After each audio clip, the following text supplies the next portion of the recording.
and today I'm doing a legit book review on Chandra Series by Amish Tripathi. For me, Amish is today's version of those Ved Puran writers of the past. And if his stories are kept in the temple and preached in the future, trust me, kids will have less questions and confusion about the existence of God and their phenomenon of magic. Unless you know who, well, with the initials CP takes over. That future shall not pass. This time, he's playing a risky hand by using the narrative approach of hyperlink, or as many intellectuals would call it, multi-protagonist narrative.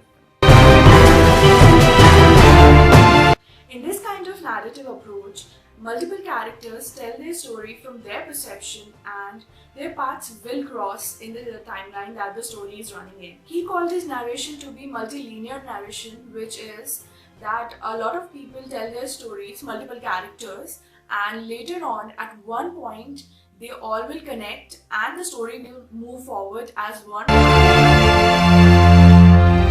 Okay, so I can go on and on about all of this, but let's get started on the review.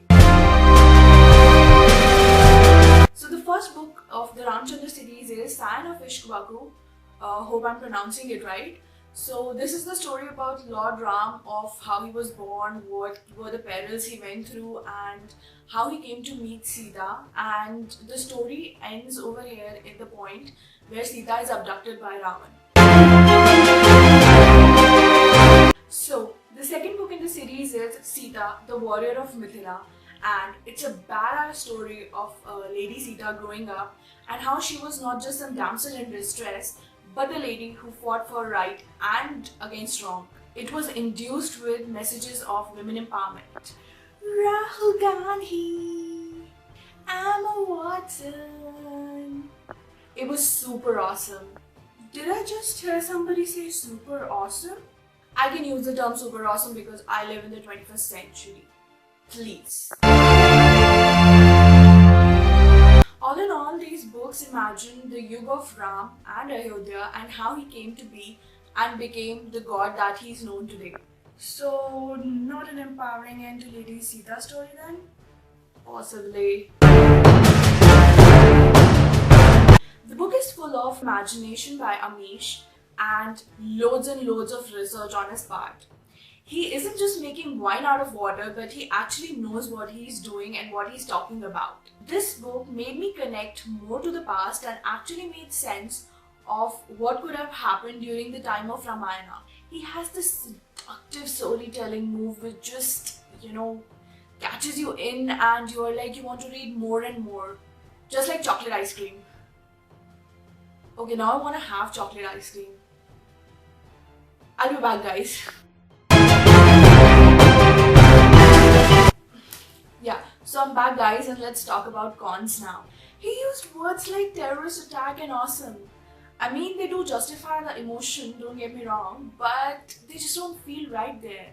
I mean, they probably didn't even exist then, and I can't really gulp down the fact that my God said, oh, it was awesome. I mean, they should be talking in some godly manner, right?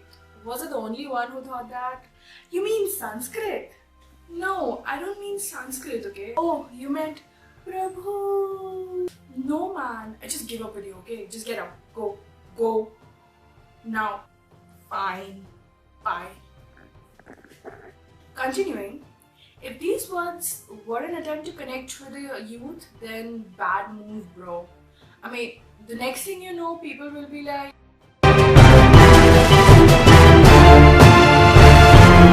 you shot that arrow, it was lit AF, bro, lit AF.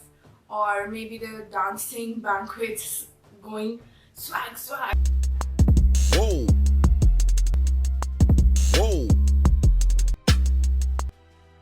Sorry, I got carried away.